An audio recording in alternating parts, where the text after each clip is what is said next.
What's up, y'all? It's Cameron from Propel Hitting, where we make success in baseball and softball tangible and give you tangible ways to work on your mental game, because your mental feeds the physical. So Fernando Tatis Jr. is kind of good.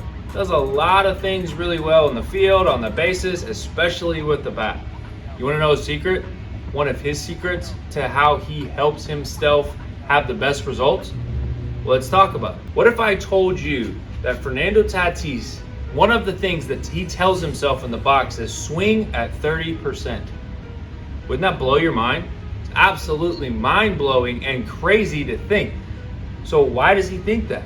Well, for most people, when they get in the game, the lights are on, the pressure's on, the stress is on, the boyfriend or girlfriend is in the stand, you are going to raise your level up. What happens when the lights come on and this come on, right? Your brain goes into mode, right? The adrenaline starts going, all the stuff starts going because it's time to play. It's showtime. So what can happen when we get too geeked up or too amped up is we can overswing. Now I'm going to say something a little controversial, okay?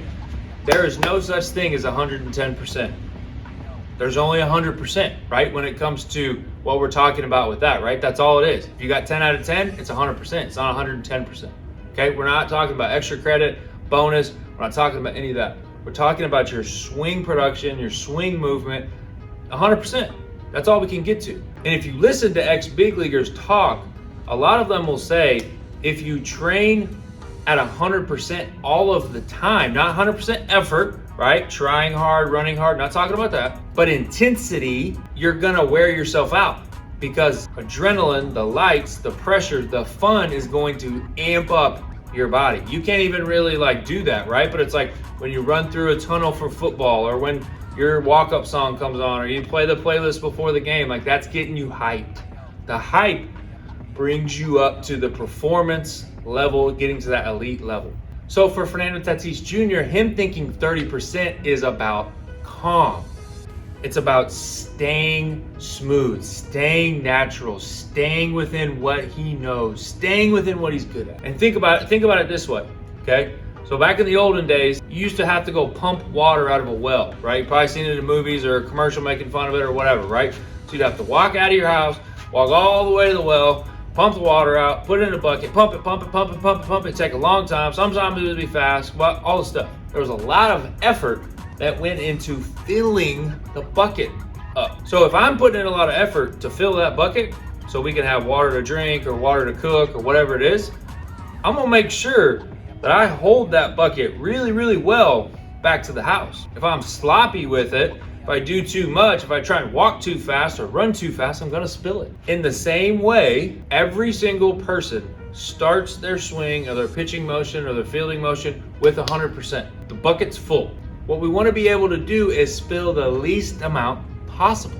We want the efficiency of our movement to be clean. We don't wanna waste, we don't wanna get long, we don't wanna have a move that's this way or drag this way or go that. We wanna be able to hold direction, do all those mechanical things.